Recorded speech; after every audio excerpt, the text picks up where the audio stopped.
What's up, YouTube peeps? It's DJ, and I'm back one more time with another week of DJ Does Sports. Here with the Buckeye girl herself, Alex. Say hi. All right, she's being shy. You can go away from me now. We have a really good show for you today. I had to pick up my script. My script fell. Sorry, that's so unprofessional. I know. And I didn't even pick up the right board. Here, look at this. This is my Twitter handle at DJDuzIt. Always subscribe. Please subscribe.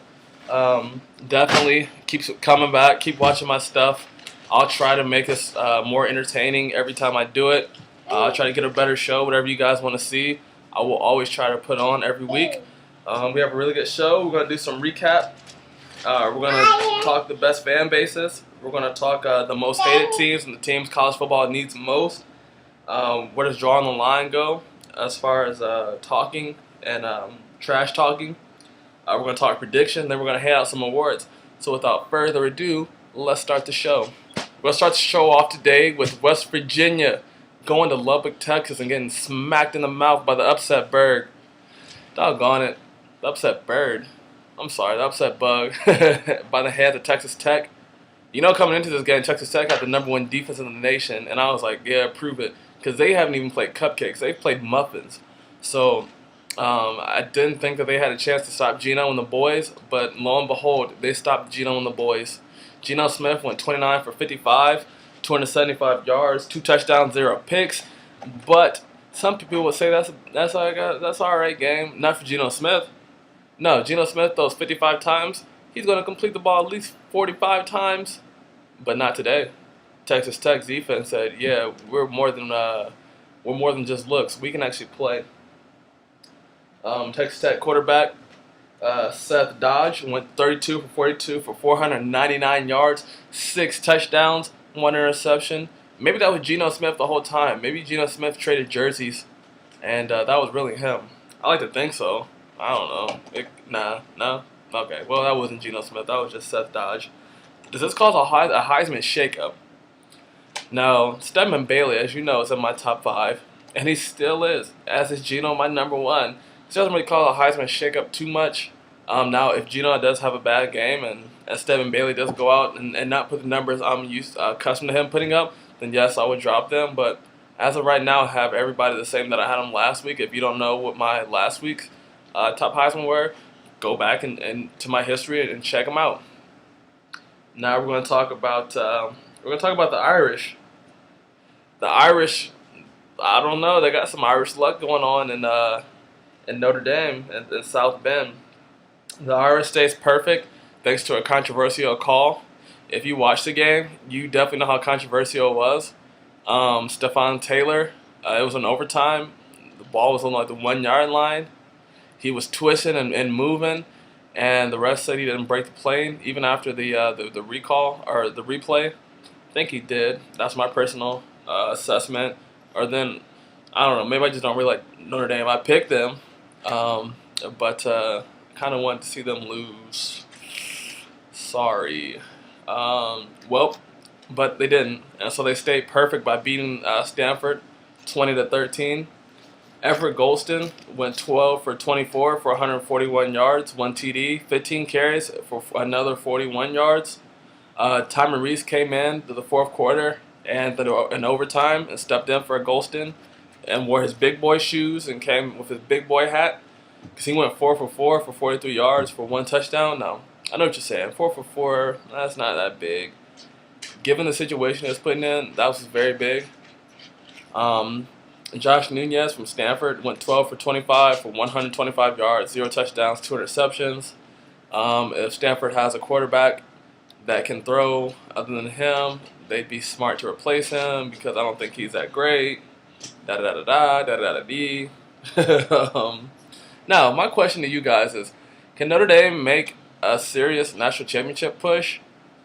I was thinking that they couldn't based on the strength of schedule, but if they go to Oklahoma and they beat Oklahoma and they beat the Trojans, then I think that you definitely have to give them some national championship love. Moving on to LSU, they bounced back against South Carolina in the game of the week, in my opinion, 23-21. Now, where does LSU go from here? Can they win the West?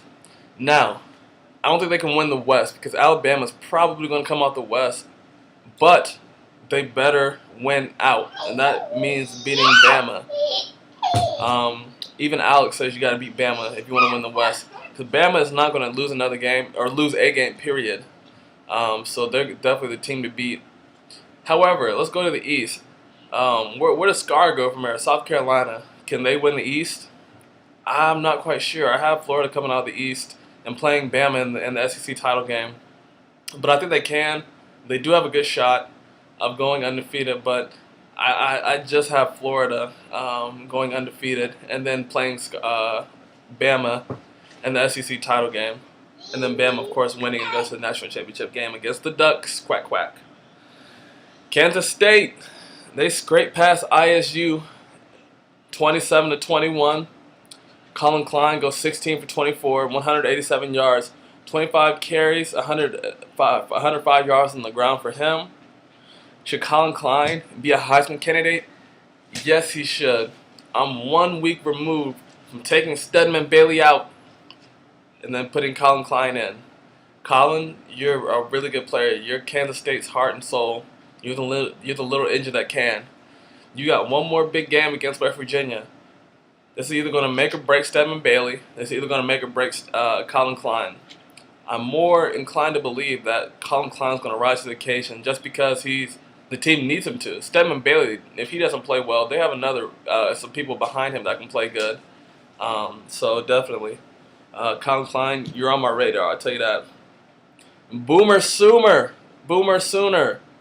came in and rolled the Longhorns, 63-21. Texas, I picked you. You disappointed me. You're done to me, Texas. You're done. You're not really done to me, but I just like saying that. I felt like that emphasized the point of how disappointed I was. Yeah, I had to eat it. My predictions were all off. I went 4-3 this week. And Texas, oof, man, what happened? Did you guys not show up? Was this Texas the middle school or something, or was it Texas the high school versus the Sooners? Because you made those guys look like the New York Giants. I'll tell you that. Landry Jones went 21 for 31, 321 yards, 21 for 37. 321 yards, 2 touchdowns, 1 interception. Blake Bell had 11. The backup quarterback had 11 carries for 31 yards for 4 touchdowns. I kind of don't like that 1-2 punch. I kind of always want to see that one quarterback go the distance because I feel like you kind of cheat the other quarterback. No, I know what you're saying. It's good for the team. Yes, it is great for the team if it works out, and apparently it is working out. But you have one guy who will lead you up, 40, 50, 60, 70 yards up the field, and then have a guy come in and take all the glory like that from your previous quarterback. You're pretty much telling the quarterback that we don't think you can get it done in the red zone, so we're going to put this other guy in. And I don't like that at all. Anyways, David Ash went 13 for 29, no touchdowns, 2 picks. Texas fell out the top 25 this week. So they were like number 13, and now you guys are like number not ranked. We're going to move on to Ohio State because we're running out of time. Can you believe that? Time goes so quickly when I'm doing this. Ohio State lets a late lead slip in Bloomington versus Indiana, and they win 52-49. It should have been a lot worse than that, but Ohio State's defense was softer than toilet paper, at least good toilet paper. Not hard toilet paper, that cheap stuff. You don't want that. That's too hard. Yeah, I know it's hard, isn't it, baby girl? Braxton Miller, who's on my Heisman list, he went 13 for 24 for 211 yards, 2 touchdowns, 1 pick. He also had 23 carries for 149 yards and 1 TD. This guy is a real deal, man. And now he has Carlos Hyde coming in and playing as well as he is. Let me give you Carlos Hyde's stats. Carlos Hyde went 22 carries, 156 yards, 1 touchdown, 2 receptions for 27 yards and another touchdown. But with all that said, are the Buckeyes really a top 10 team? And I'd have to go with yes grudgingly because the offense plays so well. They can kind of mask the defense's mistakes and faults. But if our offense was just another average offense, then no, we definitely don't deserve to be in the top 10. USC punished the Huskies 24-14. Matt Barkley was 10 for 20, 167 yards, 1 touchdown, 1 interception. Matt Barkley, you're not a Heisman Trophy candidate. I'm sorry. You're just a decent quarterback. Silas Redd had 26 carries, 155 yards, another touchdown. Keith Price for Washington went 20 for 28 for 198 yards, 2 touchdowns, 2 interceptions, and I think two or three fumbles. That guy was just giving the ball back to the USC Trojans like he didn't want to win the game. I felt bad for the guy. Bama just crushed Missouri on the road in the pouring rain, nonetheless, 42-10. AJ McCarron was 16 for 21 for 171 yards, no touchdowns, no interceptions. That 2 running back system, I don't like 2 quarterback system, but the 2 running back system that Alabama has with Eddie Lacy and TJ Yeldon, let me give you stats. Lacy had 18 carries for 177 yards, 3 touchdowns. Yeldon had 18 carries for 144 yards, 2 touchdowns. Those guys are going to be really hard to beat, and they may not be beaten this year. You got to be a real good team to beat them. You got to have your stuff together. Now, I'm going to talk about the 5 best fan bases in my book. I'm just going to run through them. Just boom, boom, boom, boom, boom, knock them out.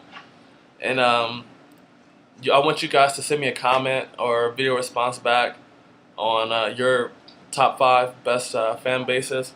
Also, I want you guys to send me a video reply or just a regular reply on who you think college football can do without, and who is your most hated team or person in college football. So, the best fan bases: 1, Nebraska Cornhuskers; 2, the Alabama Crimson Tide; 3, the Ohio State Buckeyes; 4, Penn State Nittany Lions; and then 5, Notre Dame. If you have any questions, comments, just write me and I'll answer them. I'm up against time right now.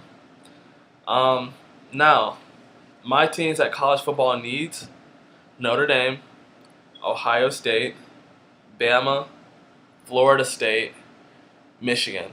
College football needs those teams to be good. Again, if you have any extra to add to that, who you think college football needs to be good, just definitely write me a comment. I wish I had more time, but I don't. Now, moving on to my next prediction. My most hated college team is of course Michigan. Sometimes I call them scum. It's just to make myself feel good about myself and my team, Ohio State. However, there is a radio show host here who is ESPN affiliated in Columbus, Ohio. He's on a show called The Common Man, the Torg. Scott Torgerson posted a tweet this weekend that said something like, I hope that Desmond Howard either gets fired or dies so I can watch College Game Day again.